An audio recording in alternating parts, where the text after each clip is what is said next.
है ना। Question number 3 है, इन टेक्स्ट क्वेश्चन है, एनसीईआरटी बुक के अंदर दिया हुआ है। तो नीचे आपको ये मिल जाएगा, क्वेश्चन मिल जाएगा जिसमें हमको बेरियम क्लोराइड का रिएक्शन कराना है सोडियम सल्फेट के साथ और एक बैलेंस्ड इक्वेशन लिखना है। चलो सिंपल सिंपल कराता हूं मैं। तो this is the barium chloride which is BaCl2 और इसका रिएक्शन कराओ किसके साथ, Na2SO4। तो ये sulphate and this is the sodium, sodium sulphate, ये क्लोराइड, ये बेरियम, तो ये हो गया बेरियम क्लोराइड। अब इसका प्रोडक्ट हमने यहाँ पे लिखा BaSO4 which is barium sulfate and plus 2NaCl। ये बन गया इसका एक बैलेंस्ड इक्वेशन।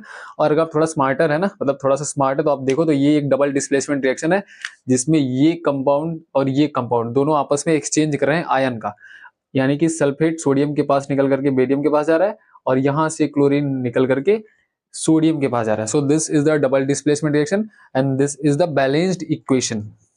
क्वेश्चन का है ना, इसी क्वेश्चन का पार्ट 2 है जिसमें सोडियम हाइड्रोक्साइड का हाइड्रोक्लोरिक एसिड के साथ रिएक्शन कराना है, बैलेंस्ड इक्वेशन लिखना है। तो वो भी बहुत ही सिंपल है।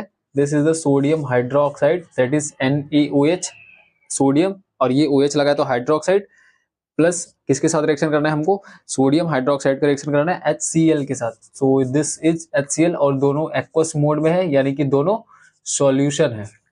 अब रिएक्शन हुआ, प्रोडक्ट हमें लिखना है। तो प्रोडक्ट में क्या बनेगा, यहाँ पे बनेगा NaCl plus H2O that is the water.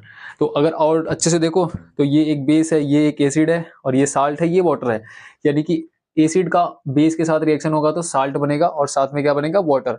और इस रिएक्शन को हम लेसन नंबर 2 में आप पढ़ेंगे कि इस रिएक्शन को हम न्यूट्रलाइजेशन रिएक्शन बोलते हैं। फिलहाल में चैप्टर नंबर 1 के हिसाब से this is the correct answer for the answer number 3।